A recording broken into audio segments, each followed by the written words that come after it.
अस्सलामुअलैकुम guys, 5 kilo special mutton korma की recipe आज की इस वीडियो में हम आपको सिखाएंगे। दानेदार मटन कोरमा आपने किस तरह से तैयार करना है, असद पकवान से ये रेसिपी शेयर की जाएगी। मोबाइल नंबर डिस्क्रिप्शन बॉक्स में मेंशन कर दूंगा। वो कौन से ख़ास मसाले जाते हैं जो कि इस मटन कोरमा में ऐड किए जाते हैं और घर के मुकाबले में टेस्ट काफ़ी डिफरेंट हो जाता है। यही वजह है कि पकवान सेंटर का जो जायका होता है वो काफ़ी चेंज होता है। हम आपको इस रेसिपी में हर एक चीज़ बताएंगे कि दानेदार किस तरह से बनाने हैं, वो कौन से मसाले हैं। तो चलें इस बहुत ही ज़बरदस्त किस्म की रेसिपी को हम सीखते हैं। तो सबसे पहले यहाँ पे आपने 1 किलो दही लेना है और जब 1 किलो दही ऐड कर दें तो इसके बाद दही को अच्छी तरह से फेंट लें, यानी अच्छी तरह से मिक्स कर लें। जब आप दही को अच्छी तरह से मिक्स कर लेंगे तो इसके बाद बारी आएगी मसालों की। ये 5 किलो मटन से तैयार की जाएगी स्पेशल कोरमा की रेसिपी और स्टेप वाइज हर एक चीज़ को मैं बताऊंगा, तो कोई स्टेप आपने मिस नहीं करना है। तो भाई सबसे पहले 12 से 15 दाने आपने छोटी इलायची के लेने हैं। इसके बाद काली मिर्च के 25 से 30 दाने आपने ले लेने हैं। इसके बाद आप लौंग के तकरीबन 12 से 15 दाने ले लेंगे। ठीक है, लौंग ऐड करने के बाद आप यहाँ पे हल्दी ऐड करेंगे। हल्दी 1 टेबल स्पून आप यहाँ पर ऐड करेंगे। हल्दी ऐड करने के बाद यहाँ पे आप पिसी हुई लाल मिर्च ऐड करेंगे। पिसी हुई लाल मिर्च तकरीबन आप 6 to 7 टेबल स्पून यहाँ पर ऐड करेंगे। हर टेबल स्पून भर कर ऐड करेंगे। ठीक है, और स्पाइसेस को अपने जायके के मुताबिक आप एडजस्ट कर सकते हैं। इसके बाद यहाँ पर आप ऐड करेंगे नमक 4 to 5 टेबल स्पून ऐड करेंगे, या अपने जायके के मुताबिक आप ऐड करेंगे।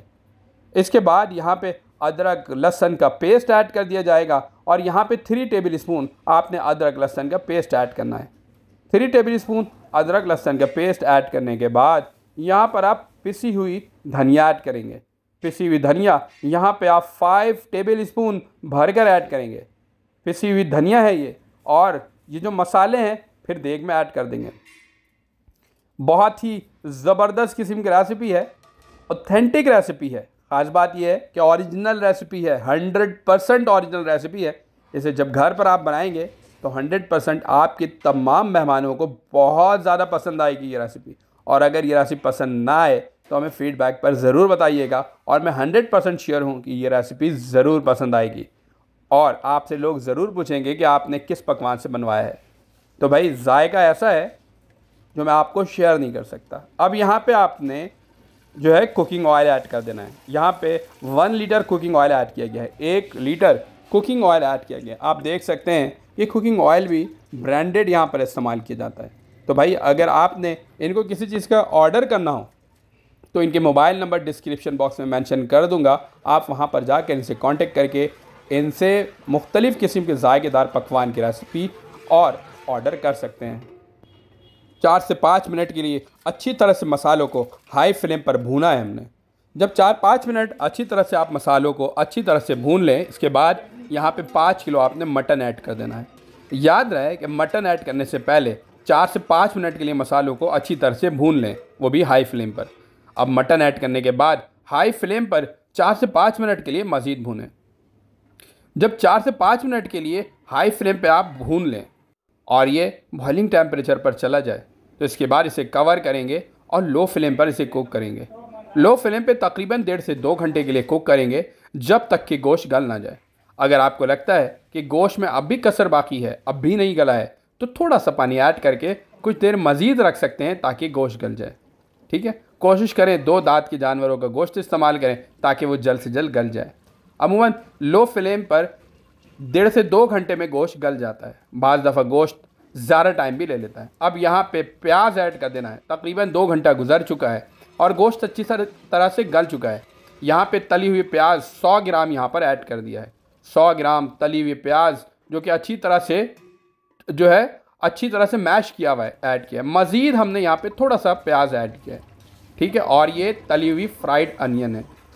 और जब इसके बाद यहाँ पर बाकी चीज़ें भी ऐड करेंगे, यानी जायफल जवेत्री भी बाकी है। अब यहाँ पे कुकिंग ऑयल थोड़ा सा मज़ीद ऐड कर देंगे ताकि मटन कोरमा की बहुत ज़बरदस्त किस्म की शक्ल आ सके। इसके बाद यहाँ पे जायफल जवेत्री का पाउडर ऐड कर देंगे, यानी 1 टीस्पून जायफल का पाउडर, 1 टीस्पून जवेत्री का पाउडर ऐड कर देंगे। और फिर इसको अच्छी तरह से इस तरह से आपने मिक्स करना है ताकि दाने बन जाए। ये जो तरीक़ेकार है मिक्सिंग का, इससे दाने बहुत अच्छे बनते हैं।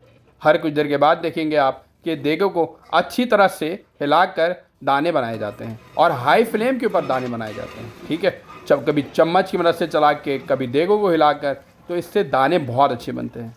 तो गाइस देखिए कितना ज़बरदस्त किस्म के यहाँ पर दाना बन चुका है। तो उम्मीद है कि ये देखें किस तरह से दाने तैयार किए जा रहे हैं। तो अगर आप इस तरह से देख की मूवमेंट करेंगे तो दाने बहुत अच्छे बनेंगे। तो गाइस देखें हमारी बहुत ज़बरदस्त किस्म की मटन कोरमा की रेसिपी आपके सामने है। इसे आपने ज़रूर ट्राई करना है। हमें अपने फीडबैक से भी ज़रूर आगे करना है कि हमारी ज़बरदस्त किस्म की रेसिपी कैसी लगी। एक और न्यू वीडियो के साथ एक बार फिर हाजिर होंगे। हमें दीजिए इजाज़त। अपना रखिएगा बहुत सारा ख्याल। अल्लाह हाफिज़। इसके जैसे तैसे है ना वैसा पराठा है। एक पराठा में 90 का मिल जाए, एक पराठा में 110 का मिल जाए, लेकिन एक पराठा में 100